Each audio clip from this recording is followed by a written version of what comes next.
اللہ الرحمن الرحیم۔ قربانی میں حصہ ڈالنے کا بیان۔ گائے، بھینس، اونٹ، ان میں سے اگر 7 آدمی شریک ہو کر قربانی کریں تو بھی درست ہے، لیکن شرط یہ ہے کہ کسی کا حصہ 7ویں حصے سے کم نہ ہو اور سب کی نیت قربانی کرنے کی ہو، صرف گوشت کھانے کی نیت نہ ہو۔ اگر کسی کا حصہ 7ویں حصے سے کم ہوگا تو کسی کی قربانی درست نہ ہوگی، نہ اس کی جس کا پورا حصہ ہے اور نہ اس کی جس کا 7ویں سے کم ہے۔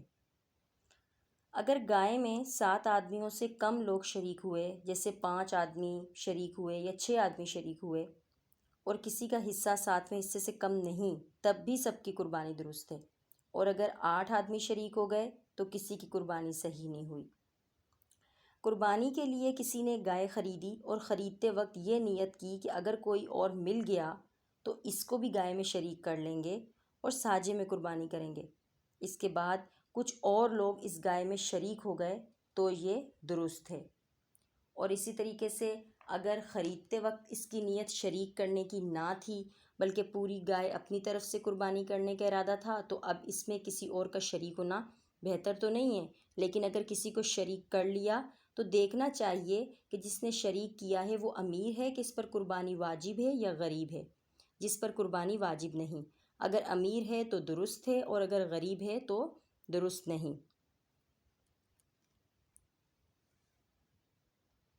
اسی طریقے سے 7 آدمی گائے میں شریک ہوئے تو گوشت بانٹتے وقت اندازے سے نہ بانٹیں، بلکہ خوب ٹھیک ٹھیک تول کر بانٹیں، نہیں تو اگر کوئی حصہ زیادہ رہ گیا، کم رہ گیا تو سود ہو جائے گا اور گناہ ہوگا۔ البتہ اگر گوشت کے ساتھ پائے اور کھال کو بھی شریک کر لیا تو جس طرف پائے یا کھال ہو اس طرف اگر گوشت کم ہو تو یہ درست ہے، چاہے جتنا کم ہو۔